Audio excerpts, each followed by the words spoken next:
औज़ुबिल्लाहि मिनश्शैतानिर्रजीम बिस्मिल्लाहिर्रहमानिर्रहीम रब्बिश्रह ली सदरी वयस्सिर ली अमरी वाहलुल उक़दतम मिन लिसानी यफ़क़हू क़ौली सदक़ल्लाहुल अज़ीम।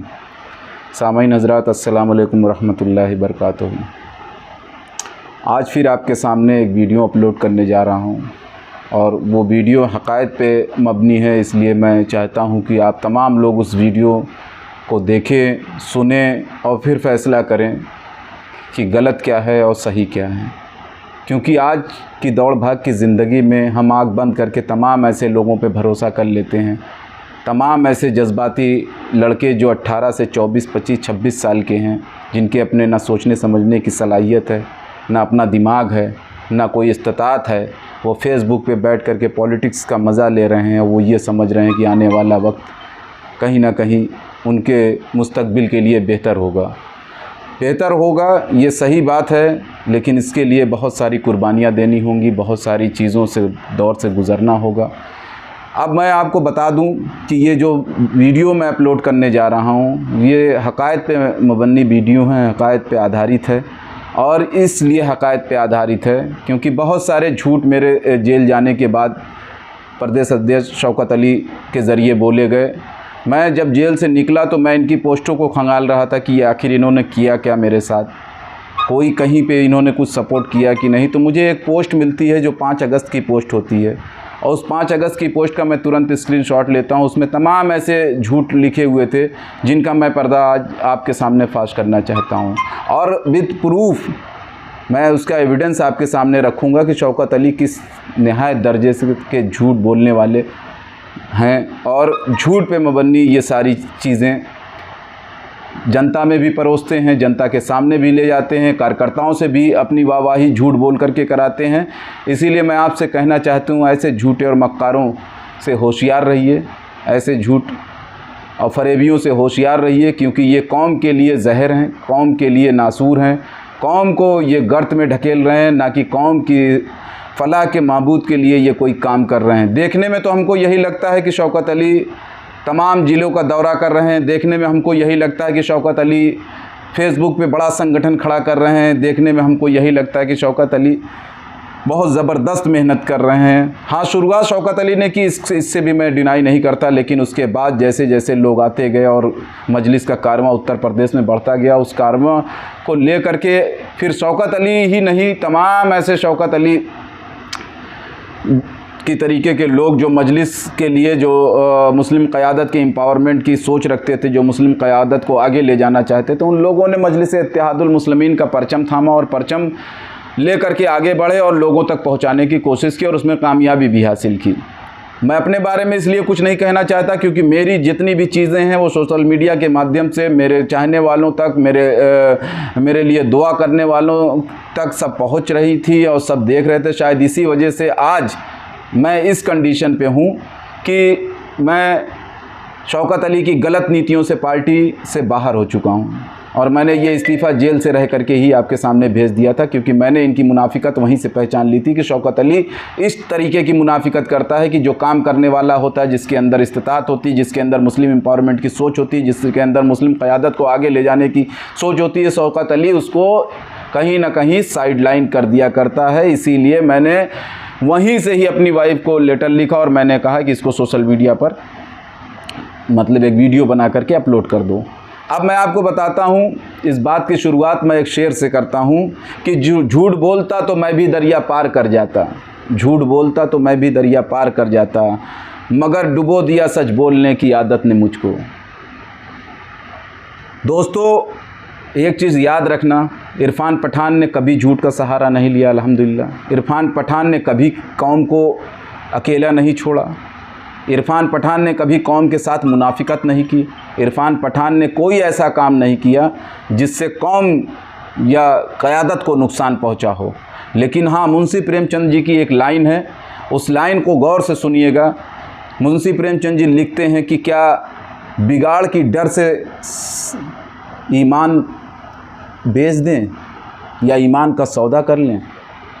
तो लोग जो ये कहते हैं कि आपकी वजह से मजलिस इत्तेहादुल मुस्लिमीन का नुकसान हो रहा है, आपकी वजह से पार्टी का नुकसान हो रहा है, आपकी वजह से क़यादत का नुकसान हो रहा है, तो नहीं मेरे दोस्तों, इस चीज़ को याद रखना। अगर मैंने ये आवाज़ बुलंद की है तो इस चीज़ को सोच समझ करके बुलंद की है कि जब बिगाड़ करने की सोचोगे तो जाहिर सी बात है फिर सही की तरफ गामजन होगे, सही की तरफ अग्रसर होगे, सही की तरफ मोटिवेट होगे, और वो जो सही हासिल करोगे बिगाड़ के बाद वो इंशाअल्लाह ताला एक कंक्रीट पिलर की तरीके से मजबूती से मिल्लत की क़यादत को मजबूती से थामे रहेगा। तो बिगाड़ से मत डरिए, अपनी बातों को रखिए, जो सच्चाई जो हक़ायक़ है उसको रखिए। ये मत सोचिए कि इरफान पठान या कोई ऐसा आदमी मिल्लत को नुकसान पहुंचाना चाहता है। ये हकीकत है कि जो लोगों के दिलों में बातें थी वो इरफान पठान ने ज़बान पे ला करके लोगों के सामने परोस दी हैं। अब ये लोगों के, आप जैसे लोगों के ऊपर है कि मेरा आप सपोर्ट करते हैं या उस मुनाफिकत के साथ खड़े रहते हैं जो पावर में है, जो अपने पद पे। मैं जानता हूं कि इरफान पठान के पद के हटने के बाद से भी तमाम सैकड़ों ऐसे, हज़ारों लोग ऐसे मौजूद हैं। आप जाइएगा, मेरी पोस्टें जो अपलोड हो रही, जो लाइव आ रहा हूं, उसके कमेंट खंगालिएगा। उसमें मुझे भी नहीं मालूम कौन कहां से कमेंट कर रहा, लेकिन शौकत अली के विरोध में, उनके अगेंस्ट में तकरीबन 95% कमेंट आ रहे हैं। इसका मतलब क्या है? इसका मतलब है कि उत्तर प्रदेश में शौकत अली ने मजलिस को बुरी तरीके से कैप्चर कर रखा, और ये कैप्चर किस अंदाज़ में किया है वो अंदाज़ मैं कई मरतबे बयान कर चुका। एक मरतबे फिर कह रहा हूँ कि शौकत अली ने अपनी जड़ें हैदराबाद के उन लोगों तक पहुँचा रखी है जो बैरिस्टर असदुद्दीन ओवैसी तक हक़ायक़ को पहुँचने से रोकते हैं, और हक़ायक़ पहुँच भी जाती है तो वो कहीं ना कहीं उसको पालिश लगा करके बैरिस्टर असदुद्दीन ओवैसी साहब को गुमराह करते हैं। तो ऐसे लोगों को भी पहचानिए और ऐसे लोगों का खुल करके नाम लीजिए, क्योंकि बिगाड़ के डर से ईमान का सौदा मत करिए। बिगाड़ से पैदा होने वाला सच इंशाअल्लाह ताला मिल्लती क़यादत के लिए कंक्रीट पिलर होगा। इस चीज़ को समझने की कोशिश करिए, और यही इरफान पठान कोशिश कर रहा है। इसमें आप सब हमारा साथ दीजिए। देखिएगा, अब मैं जो आपके सामने पहले वो 5 अगस्त की पोस्ट लाने जा रहा हूँ, जो 5 अगस्त को शौकत अली ने मेरे जेल में रहते हुए, जबकि ये पोस्ट उनको नहीं करनी चाहिए थी, लेकिन उन्होंने ये पोस्ट की थी। इस पोस्ट को गौर से देखिएगा, पढ़िएगा। मैं पूरी तरीके से मेंशन भी किया हूँ उस पर, उस पोस्ट को पढ़िएगा। और पहला सच जो इन्होंने ये कहा है कि मैंने उनको बहराइच का प्रभारी बनाया था और वो मात्र 1 मरतबे गए हैं, पहले उसको देखिएगा। उस झूठ का पर्दा मैं आपके सामने फाश करने जा रहा हूँ, और समझने की कोशिश करिएगा कि ये जो मुस्लिम क़यादत का ढोंग यहाँ रचा जा रहा उत्तर प्रदेश के अंदर शौकत अली द्वारा, मंचों से मिल्लत मिल्लत चिल्लाया जा रहा शौकत अली के द्वारा, मंचों से सूरे कलाम पाक की सूरतों का विर्द किया जा रहा शौकत अली द्वारा। देखिएगा कि मिल्लत के सामने झूठ परोसने वाला शौकत अली किस तरीके से मतलब यहाँ पे बेनकाब होता है। इसको देखने की कोशिश करिएगा, और इंशाअल्लाह ताला उसके बाद दूसरा एविडेंस आपके सामने रखूँगा। इसको गौर से देखिए आप लोग।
आपने इसको देखा, आप समझ गए होंगे कि शौकत अली ने 5 अगस्त को ये पोस्ट की। तमाम लोग अब मुझसे कह रहे हैं ये पोस्ट डिलीट की जा चुकी है। मुझको शौकत अली ने अपनी आईडी से ब्लॉक कर रखा है, लेकिन ये मैं हल्फियाँ बयान करता हूँ कि शौकत अली ने 5 अगस्त को ये पोस्ट अपनी मेन आईडी मोहम्मद शौकत वाली आईडी से इन्होंने ये पोस्ट की थी। अब रही बात इनके झूठ का पर्दाफाश करने के लिए मैं ये ऑडियो अपलोड कर रहा हूँ, जो उस शख्स का ऑडियो जिसको मैंने बहराइच ज़िले के अंदर चुनाव लड़ाया था नगर चेयरमैनी का, और तकरीबन 3800 वोट अचीव की थी। उस आदमी का ऑडियो सुनिए, उसके बाद फैसला करिएगा। हेलो, अस्सलाम वालेकुम। वालेकुम अस्सलाम। अकरम भाई, इरफान पठान बोल रहा हूँ। जी इरफान पठान साहब, अस्सलाम वालेकुम। वालेकुम अस्सलाम। और खैरियत से हैं? जी अल्लाह का शुक्र है। तो आएंगे। हमने कहा जब भाई मुसीबत में रहता तो आप लोग भूल ही जाते हैं। नहीं, मुसीबत में आप थे, पूरा हमको पता था पूरा। जब आप अरेस्ट हुए थे तब भी पता था। हमारे शौकत भाई ने जब आपका पूरा प्रोटेस्ट करवाया, सारी अल्ताफ भाई से पूरी बातचीत सब हम लोग की चल रहा था। शौकत भाई ने क्या प्रोटेस्ट करवाया? जब आप रिहा हुए तो भी हम लोग को पता चला। नहीं अकरम भाई, जरा शौकत भाई ने क्या प्रोटेस्ट करवाया हमारे लिए? अरे कुछ नहीं, वो सबको भेज के फॉर्मेलिटी करवाई। प्रोटेस्ट नहीं, फॉर्मेलिटी सबको भेज के वहाँ ज्ञापन दिलवाया। फोटो डलवाई रहे भैया, बहुत बड़े बड़े फोटो डलवाई मेरे सबके। मक्कारी किया मेरे साथ। वही शौकत अली ने मेरे साथ मक्कारी किया। जब मेरी वाइफ 12 दिन तक लड़ती रही जी, तो वो जो है फिर 12वें दिन डेलीगेशन भेजते हैं और उस अधिकारी के पास भेजते जिसने मुझको अरेस्ट कराया। कोई मतलब जी, समझ रहे हैं? और अपनी फेसबुक पे ये क्या लिखता है अकरम भाई? ये लिखता है कि मतलब बहराइच का प्रभारी बनाया तो सिर्फ एक मरतबे बहराइच गए इरफान पठान। नहीं, गलत है, ये गलत है। ये गलत है। एक बार बहराइच, ये गलत है उनका लिखना। आप कई दफा मेरे चुनाव में आए और मेरे चुनाव के प्रभारी पूरा चुनाव मैंने लड़ाया। चुनाव आपने लड़ाया, सारी कैंपेनिंग हमारी, सारी नुक्कड़ सभाएं आपने कराई। यकीनन आप हमारे बहराइच के प्रभारी बनाया था आपको, तो आपने पूरी जिम्मेदारी से हमारा चुनाव लड़ाया। और अब फिर 5 साल आ गए हैं, फिर चेयरमैन का चुनाव की डेट आ गई है। नहीं, वही चीज है। ये आदमी झूठ कितनी सफाई से बोलता है भाई। नहीं, झूठ तो बोलते हैं, प्रदेश अध्यक्ष को झूठ नहीं बोलना चाहिए। देखा आपने, सुना इसको। अब मैं आपसे यही कहना चाहता हूँ मेरे भाइयों, क्या मुस्लिम क़यादत करने वाला मिल्लत के सामने झूठ परोसेगा? और वो भी ऐसा झूठ जो कोरा झूठ हो, जो आपको, हमको और सबको सोचने पे मजबूर कर दे। ऐसे ऐसे सैकड़ों झूठ है मेरे सामने जिनके पर्दे में फाश करता रहूँगा इंशाअल्लाह ताला, बग़ैर डरे, बग़ैर किसी खौफ के, बग़ैर किसी लालच के। क्योंकि मुझे ना कोई पद की लालच है और ना किसी और मनसब की लालच है। मैं सिर्फ़ ये चाहता हूँ कि वो नौजवान जो शौकत अली के नशे में गुमराह हैं कि अभी वो प्रदेश अध्यक्ष मेरा पद ले सकते हैं, छीन सकते हैं। इस आदमी ने मुझसे मिलने वालों, जो मुझसे मिलने आए, एक मुसलमान दूसरे मुसलमान की तकलीफ़ पूछने के लिए आया था कि भाई जेल में कैसे थे, उसको शौकत अली ने माजूल कर दिया। क्या ये मुनासिब है? अकेले में तन्हाई में लेटिएगा, अपने कल पे हाथ रख के सोचिएगा, क्या ये तानाशाही जो शौकत अली उत्तर प्रदेश में चला रहे हैं, लोगों के अंदर डर और दहशत पैदा कर रहे हैं? और ये खौफ सिर्फ इसलिए पैदा किया जा रहा है क्योंकि इनकी जड़ें हैदराबाद में बहुत गहरी तक जा चुकी हैं, और इतनी गहरी हैं कि इनकी जो बुराइयां होती हैं वो बैरिस्टर असदुद्दीन ओवैसी साहब तक आने से पहले ही रोक दी जाती हैं। और अगर पहुंच भी जाती हैं किसी तरीके से, तो ये बताया जाता है कि ये आने वाला शख्स समाजवादी सोच का है या समाजवादी के बैनर तले का है, या ये बताया जाता है कि ये शख्स कहीं ना कहीं पार्टी विरोधी गतिविधियों में शामिल है।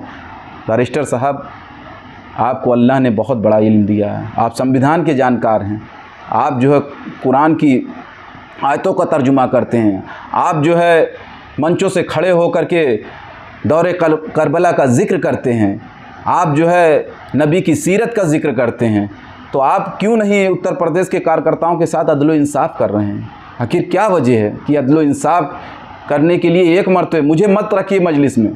मैं अब सियासत करना भी नहीं चाहता, मुझे मजलिस में से सियासत भी किसी तरीके से अब नहीं करनी है, लेकिन मैं आपसे सिर्फ यही कहना चाहता हूं, उत्तर प्रदेश के उन कार्यकर्ताओं, उन मजलूम कार्यकर्ताओं जिनको शौकत अली ने मतलब डरा और धमका करके अपनी बैयत करा रखी है, कम से कम एक मरतबे उन कार्यकर्ताओं को प्रदेश लेवल पे बुला करके उनसे पूछिए, उनके दिल के हाल को टटोलिए कि शौकत अली ने किस तरीके से उत्तर प्रदेश में एक तानाशाही राज फैला रखा है।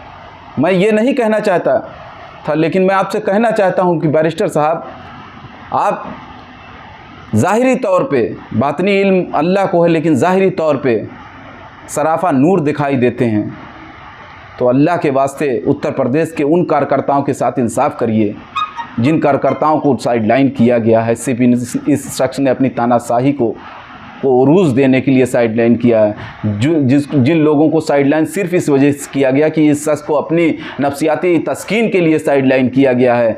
और एक चीज़ मैं आप लोगों को बता दूं, इस चीज़ को गौर से सुनिएगा। जब ये शख्स अपने को फंसता हुआ देखता है तो इसकी स्ट्रेटजी मैं बहुत अच्छी तरीके से समझता हूँ कि शौकत अली की मुनाफिकत किस दर्जे तक की है। इस मुनाफिकत को समझने की कोशिश करिएगा। जब ये आदमी, इसका इतिहास उठाइए, जब से मजलिस इत्तेहादुल मुस्लिमीन का परचम इसने पकड़ा है, क्योंकि उससे चंद दिनों बाद ही मैंने मजलिस इत्तेहादुल मुस्लिमीन का परचम पकड़ा।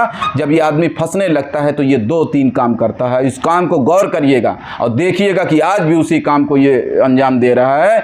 एक तो ये क्या करता है कि ये तमाम दौरे प्रदेश के लगवा करके डिक्लेयर कर देता है ताकि वो न्यूज़ दब जाए और लोगों तक ये पैगाम पहुँचे शौकत अली बहुत मेहनत कर रहा है। दूसरा ये काम ये करता है कि बैठ करके पद का वितरण करना शुरू कर देता है, लेटर जारी करना शुरू कर देता है, या ऐसे कार्यकर्ताओं को फिर शामिल कराने की कोशिश करता है जिसको चंद सालों पहले ये बेइज्जत करके बाहर कर चुका है, जिनको चंद सालों पहले ये एक्सप्लॉइट कर चुका है, शोषण कर चुका है। उनको कहीं ना कहीं से ये मैनेज करा करके फिर पार्टी में ला करके और एक न्यूज़ चलवा करके फिर ये गुमराह करता है आवाम को और लोगों को और बैरिस्टर साहब को कि नहीं, शौकत अली बहुत अच्छा काम कर रहे हैं।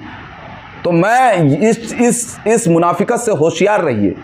ये जो तमाम चीज़ें हो रही हैं, मैं देख रहा हूँ सोशल मीडिया पे इस टाइम न्यूज़ें चल रही हैं और तमाम चीज़ें हो रही हैं, ये सिर्फ इस बुरे दौर से गुज़रने के लिए, अपने को छिपाने के लिए, कहते नहीं गंदगी पे राख डाली जा रही है। इस चीज़ को समझिए आप लोग। ये गंदगी पे राख डालने का काम शौकत अली कर रहे हैं, इसीलिए मैं कह रहा हूँ इस चीज़ को समझिए। और मैं फिर बता रहा हूँ कि मेरे पास सैकड़ों ऐसे एविडेंस हैं, विद प्रूफ मैं बात कर रहा हूँ। मैं इसीलिए एक वीडियो अपलोड कर रहा हूँ। इंशाअल्लाह ताला ये वीडियो तब तक अपलोड होता रहेगा जब तक कि मेरी आवाज़ हाजी बैरिस्टर असदुद्दीन ओवैसी साहब के कानों तक नहीं पहुँच जाती, जब तक कि उत्तर प्रदेश के कार्यकर्ताओं, उन कार्यकर्ताओं जो अपने खून पसीने की गाढ़ी कमाई मजलिस को आगे ले जाने में लगा रहे हैं, जो अपने परिवार को छोड़ रहे हैं, जो अपने परिवार से दूरी अख्तियार करके मजलिस को, मुस्लिम एम्पावरमेंट को आगे ले जाने के लिए दिन रात जद्दोजहद कर रहे हैं, उनको अदल इंसाफ नहीं दिला लेता, तब तक इंशाअल्लाह ताला शौकत अली के अगेंस्ट एक वीडियो इसी तरीके से विद प्रूफ डालता रहूँगा।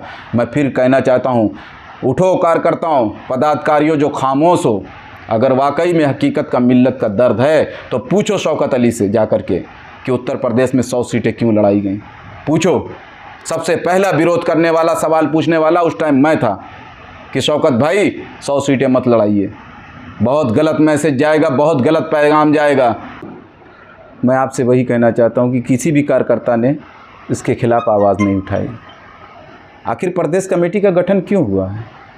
प्रदेश के सारे निर्णय कमेटी के सामने होने चाहिए। आज तक उत्तर प्रदेश के अंदर एक भी निर्णय शौकत अली साहब ने प्रदेश कमेटी को बैठा करके नहीं किया है, इसका मैं गवाह हूँ। और उन कमज़रफ़ों से भी जा कर के पूछिएगा जो पद लेकर के खामोश बैठे हुए, उनसे भी पूछिएगा, अगर ज़मीर ज़िंदा होगा तो हकीकत बयान करेंगे कि आज भी एक भी निर्णय जिसको पद देना होता है या कोई डिसीजन लेना होता है, कोई भी चीज़ इम्प्लीमेंट करनी होती है, शौकत अली किसी से नहीं पूछते। उनके चंद लोग हैं जो एक को संगठन मंत्री बना रखा है, कोई एलिजिबिलिटी नहीं, एक को जो है क्या कहते हैं प्रदेश महासचिव, जनरल सेक्रेटरी, वरिष्ठ प्रदेश महासचिव बना रखा है। शमीम अहमद तुर्क नाम है उसका, मैं तो ये भूल ही गया था, शमीम अहमद तुर्क कहते हैं उसको। उसके बारे में ज़रा समझिएगा जा करके। मैंने प्रदेश कार्यालय में उसको देखा है कि शौकत अली के सामने नीयत बांध करके बात करता हुआ। ऐसे मुस्लिम एम्पावरमेंट को आगे ले जाएंगे ऐसे? अरे बीइंग अ मुस्लिम आपकी पहचान ये होनी चाहिए कि सामने कोई भी हो, कितनी भी बड़ी से बड़ी शख्सियत हो, हक़ायक़ बयान करने से कभी मत डरना हो, घबराना। शौकत अली नहीं, इरफान पठान नहीं, कोई भी हो, जब हक़ायक़ बयान करने का वक्त आए तो हक़ायक़ बयान करने से पीछे मत हटना और ये कहना कि तुम जो ये कर रहे हो, जो ये सोच रहे हो, जो तुम इम्प्लीमेंट कर रहे हो, ये सारी चीज़ें मिल्लत को नुकसान पहुंचाएंगी, मुस्लिम एम्पावरमेंट को नुकसान पहुंचाएंगी, मुस्लिम क़यादत के एम्पावरमेंट को नुकसान पहुंचाएंगी। इस चीज़ को समझिएगा। 100 सीटों का सवाल कितने लोगों ने किया? मुझसे एक शख्स बात कर रहा था, सुल्तानपुर से फ़ोन आया था, वो कह रहा था कि ताकत आजमाने के लिए। हमने कहा वो कौन सी ताकत, ये कौन सी जिहालत है कि गांव में एक कहावत है कि मेरे बाप तो शेर से लड़ गए थे। तो पूछा क्या हुआ, कहा कि चीर फाड़ करके खा गया। तो ये बचकाने बातें जो करने वाले लोग हैं, अहमक लोग, बगैर दिमाग के लोग, ऐसे लोगों से अल्लाह जो है मिल्लत को बचा ले, मिल्लत की हिफाजत फरमाए। ऐसे मुनाफिकों से भी अल्लाह मिल्लत की हिफाजत फरमाए जो मिल्लत के सामने झूठ परोस रहे हैं और मुस्लिम क़यादत का ढोल पीट रहे हैं। मेरे भाइयों, मैं फिर आपसे कहना चाहता हूँ, अगर इरफान पठान गलत है तो इरफान पठान के ख़िलाफ़ खड़े हो जाइए, और अगर शौकत अली या शौकत अली जैसे कोई भी गलत हो तो उनके ख़िलाफ़ आवाज़ को बुलंद करिए, क्योंकि बीइंग अ मुस्लिम हम इस्लामिक मैथोलॉजिकल कंडीशन में पले बड़े हैं, तो जाहिर सी बात है हम इतना तो कर ही सकते हैं ना कि ईमान का एक ज़र्रा बचा करके ले जा सकते हैं। तो कम से कम इस चीज़ को सोचिए। मैं ये वीडियो अपलोड कर रहा हूँ, इसको देखिएगा, सुनिएगा, समझिएगा, और जब ये लगे कि इरफान पठान की बातों में सच्चाई है तब इसको शेयर ज़रूर करिएगा, इस पर कमेंट ज़रूर करिएगा, लाइक करिए या ना करिए, अपनी सोच का कमेंट करिएगा। इससे क्या होगा कि कम से कम जाहिर होगी कि सामने जो कमेंट करने वाला है वो किस सोच का है। इस पे उस अपनी सोच के अकॉर्डिंगली कमेंट करिएगा, किसी के दबाव में आकर के कमेंट मत करिएगा। ये मत सोचिएगा कि इरफान पठान बुरा मान जाएंगे, ये मत सोचिएगा कि शौकत अली बुरा मान जाएंगे। ये सोचिएगा जो मैं लिख रहा हूँ, मेरे कल्ब से आवाज़ आ रही है, उसको लिख रहा हूँ और इसको मेरा अल्लाह ज़रूर पसंद फरमाएगा। इस चीज़ को समझ करके कमेंट करिएगा। एक नहीं, दो नहीं, जितने आपके समझ में आएंगे उतने कमेंट करिएगा। और अगर ये लगे कि इरफान पठान की बातों में सच्चाई है तो इसको शेयर ज़रूर करिएगा, और इतना शेयर करिएगा, इतना शेयर करिएगा कि प्रदेश के कार्यकर्ताओं की इंसाफ की लड़ाई जो इरफान पठान ने शुरू की है, उस इंसाफ की लड़ाई में आपकी भी हिस्सेदारी शामिल हो जाए। इस आवाज़ को आगे बढ़ा करके मैंने अकेले कुर्बानी दी है, मैं अकेला खड़ा हुआ हूँ। मैं चाहता तो जेल से निकल करके शौकत अली की चापलूसी करके अपने तमाम मनसब को बरकरार करा सकता था, लेकिन नहीं। मैं जानता था कि आज इरफान पठान ने, इरफान पठान के पहले भी तमाम लोग कुर्बान हो गए, कोई आवाज़ उठाने वाला नहीं था।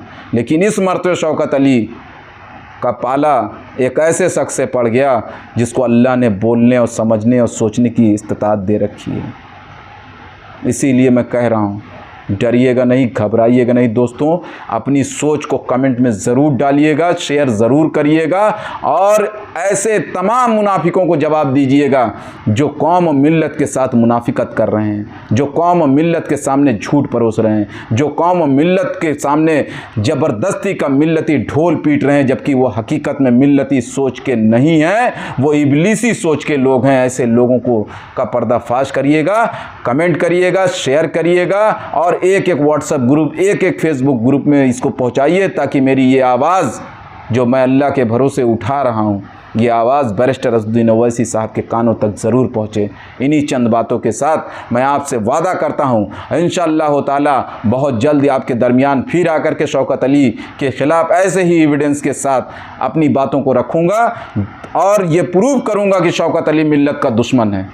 ये अपने जाति मफाद, नफ्सियाती तस्कीन और अपने जाति उरूज के लिए मेहनत कर रहा है, बाकी इससे मिल्लत से कोई लेना देना नहीं है। इस टाइप के भी आइडियो आपको मैं ज़रूर पेश करूंगा जो मेरी शौकत साहब से ही बात हुई है। इंशाअल्लाह ताला मैं वादा करता हूं, मैं उत्तर प्रदेश के तमाम कार्यकर्ताओं, पदाधिकारियों से वादा करता हूं, उन पदाधिकारियों से नहीं जो चापलूसी में पद की वज़न से दबे पड़े हुए हैं, बल्कि उन पदाधिकारियों से जो हकीकत में मिल्ली सोच रखते हैं, जो मिल्ली क़यादत के एम्पावरमेंट की बात करते हैं, जो उसको आगे ले जाने का सपना सजोए हुए हैं। उनसे वादा करता हूं कि मैं तुम्हारी आवाज़ बन करके इंशाअल्लाह ताला बैरिस्टर साहब के कानों तक ज़रूर पहुँचूँगा, क्योंकि मुझे मेरे अल्लाह वहाँ तक पहुँचाएगा, और उसमें मैं आपका साथ मांगता हूँ और ये वादा करता हूं कि इरफान पठान के हाथों से कभी मिल्लत को नुकसान नहीं होगा, कभी मुस्लिम क़यादत को नुकसान नहीं होगा, कभी मजलिस इत्तेहादुल मुस्लिमीन को नुकसान नहीं होगा। ये वादा करता हूं आपसे, लेकिन मेरी बात वहां तक ज़रूर पहुंचाइएगा दोस्तों। इन्हीं चंद बातों के साथ मैं आपसे विदा लेता हूं। अस्सलामु अलैकुम रहमतुल्लाहि व बरकातहू।